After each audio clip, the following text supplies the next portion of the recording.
My dear brothers in Islam, the shaitan was cursed. He was thrown out of paradise, guaranteed hellfire for eternity, and was given the curse of Allah Azza wa Jal for refusing one sajda. To who? To Adam, to a man. What's going to happen to us who refuse to bow down to the Lord of the heavens and the earth?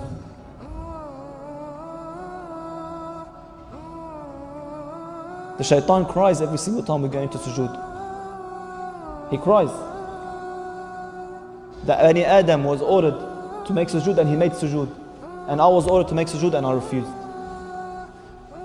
That watchman that the Prophet ﷺ guaranteed, whoever gets up while the Muslim army was going to war and they was going to sleep that night, who wants to get up and be a watch guard for the Muslims? So two men stood up. They go, we'll do it. One would do half the night and the other would do the other half. So this man got up on the cliff and he's watching over the Muslims and he begins to pray. He's standing there watching, so he started praying. He started praying and the enemy came. And as they were approaching, he saw the man on the cliff and he knew this man would alert the Muslims, so they couldn't ambush them. So he grabbed the arrow and he shot him. And the arrow entered one part of his body and exited the other. And this man remained there standing praying. He did not want to leave his prayer. Look how important it was to him. He didn't want to leave his prayer.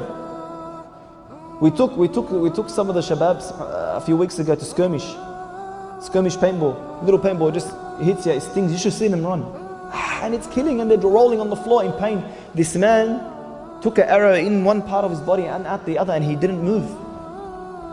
Another arrow, second one, straight in one part, out of the other. The third arrow, straight in one part, out the other, and he would not leave his prayer. At the end, he left his prayer and he returned. As he was returning, he called the man who was supposed to take over his shift. So the man looked at him, he goes, why would you not pray? Why would you not leave the first shot you had taken? He said, by Allah, I was praying a prayer. And I was reading a surah that was so beautiful that I did not want to leave. I wanted to die as I was praying and reading that surah. And if it wasn't for my promise to the Prophet ﷺ that I would guide the Muslims, I would have stayed in that prayer and died in that prayer. Look at the importance of salah in their lives. The man who wanted to get his leg chopped, what did he tell them? Chop it off while I'm in salah. You know how the narration goes? They done the whole operation. They chopped off his entire leg and he did not even grunt. He did not even grunt.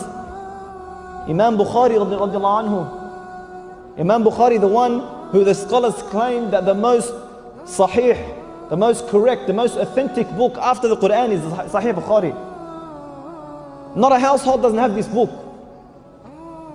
How was his prayer? His students once narrated, you know what they narrated? They narrated that once he got up to pray, and as he finished his prayer, he gave salam, he felt something on his back. So he moved his abaya and they saw hundreds of bee stings in his back. They go, what's that, ya Imam? He goes, I don't know.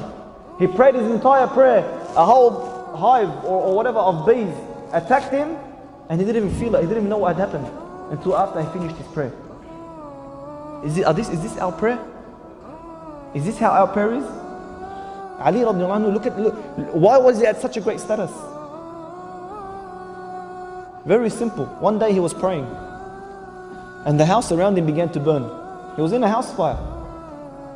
And people all gathered around and they saw him, he's still praying.